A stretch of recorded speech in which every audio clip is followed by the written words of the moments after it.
Company का नाम है बीएससी लिमिटेड। सो दोस्तों आज के दिन की बात करें तो बीएससी आपको काफ़ी ज़्यादा फोकस में देखने को मिल रही थी। फोकस में रहने का सबसे बड़ा रीज़न है बीएससी का परफॉर्मेंस। बट अगर आज के दिन के परफॉर्मेंस को इग्नोर भी कर दें, अगर हम पिछले कुछ महीने का परफॉर्मेंस देखें तो वहाँ पर बीएससी ने हमें काफ़ी ज़्यादा डिसअपॉइंट किया है। परफॉर्मेंस काफ़ी ज़्यादा वीक देखने को मिली है।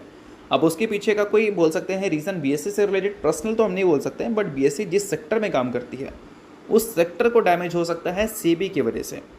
अभी रिसेंटली सेबी ने बताया था कि वो एफएनओ कॉन्ट्रैक्ट्स के जो टेन्योर हैं वो बढ़ा सकते हैं, और रिपोर्ट हमें ये बोलती हुई नज़र आ रही थी कि बीएससी अगले महीने कंसल्टेशन पेपर फ्लोट कर सकता है वीकली एफएनओ कॉन्ट्रैक्ट्स के जो एक्सपायरीज होते हैं उसको हटाने के लिए।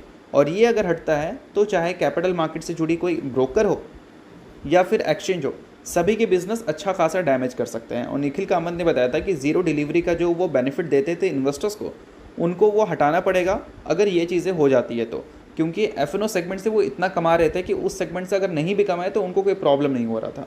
बट अगर ये चीज़ हो गया तो उनके रेवेन्यू में डबल डिजिट में ड्रॉप आएगा, ऐसा यहाँ पर निखिल कामत ने बताया था। तो आप समझ सकते हो इससे कि बीएससी से रिलेटेड कोई पर्सनल न्यूज़ तो नहीं है, पूरा एक सेक्टर से रिलेटेड ही बातें चल रही हैं। अब बीएससी क्या करती है, आपको एक प्लेटफॉर्म देती है जहाँ पर ट्रेडिंग होता है।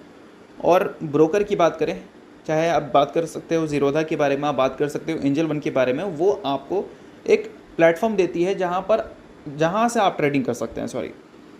तो ये चीज़ अगर होगी तो इससे क्या है कि जो लोग ट्रेडिंग करते थे वो लोग कम हो जाएंगे, और लोग अगर कम हो जाएंगे तो अल्टीमेटली इस बिज़नेस में जो रेवेन्यू दिखता था वो कम होगा, इस बिज़नेस में जो वॉल्यूम्स दिखता था वो कम होगा, प्रॉफिट जो दिखता था वो भी कम होगा। तो इस वजह से ये जो न्यूज़ है काफ़ी बड़ी है। अगर ये ऑफिशियल हो जाता है तो मतलब सेबी तो इस पे काम कर रही है, ये सेबी ने बोल दिया था, बट ये अगर इम्प्लीमेंट हो जाए तो ये काफ़ी बड़ी न्यूज़ बन जाएगी।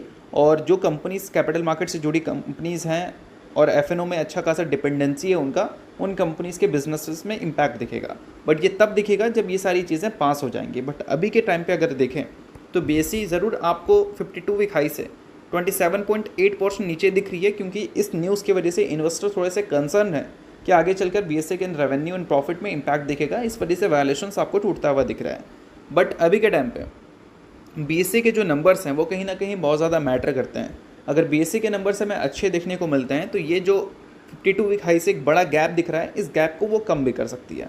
तो नंबर्स कंपनी के अच्छे कैसे आ सकते हैं, इक्विटी डेरिवेटिव्स के वॉल्यूम्स अगर हमें अच्छे देखने को मिले तो कंपनी के नंबर्स हमें अच्छे दिख सकते हैं। तो इक्विटी डेरिवेटिव मार्केट के जो वॉल्यूम्स के डेटा हैं वो हमारे पास आ चुके हैं, तो चलिए उसको अच्छी तरह से समझते हैं।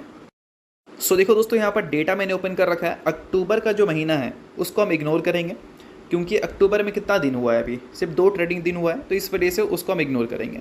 बात करेंगे हम किसके बारे में, हम बात करेंगे सितंबर के बारे में, अगस्त के बारे में और जुलाई के बारे में, क्योंकि ये 3 महीना क्वार्टर 2 का पार्ट है।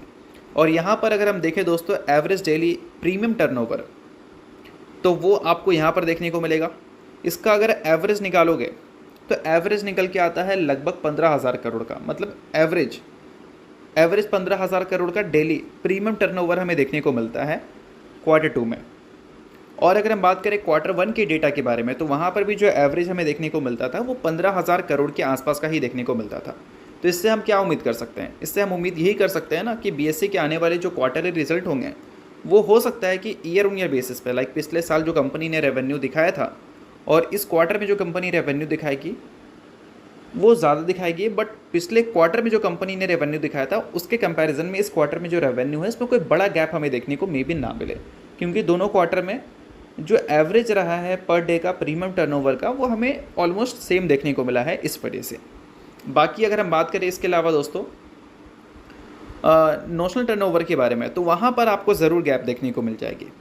क्वार्टर 2 में अच्छा खासा आपको देखने को मिल जाएगा बड़ा number as compare to quarter 1। तो हम ये उम्मीद कर सकते हैं कि बीएससी के नंबर्स क्वार्टर 2 में अच्छे दिख सकते हैं Q1Q बेसिस पे भी, बट वो गैप बहुत ज़्यादा बड़ा में भी देखने को ना मिले। बट पिछले साल के क्वार्टर 2 के कंपैरिजन में इस बार कंपनी डबल डिजिट की ग्रोथ रिपोर्ट करती हुई दिख सकती है। तो ये सारी चीज़ों को आप नोट कर लेना, क्योंकि बिजनेस से रिलेटेड काफ़ी इंपॉर्टेंट डेटा मैंने आपको बताई है।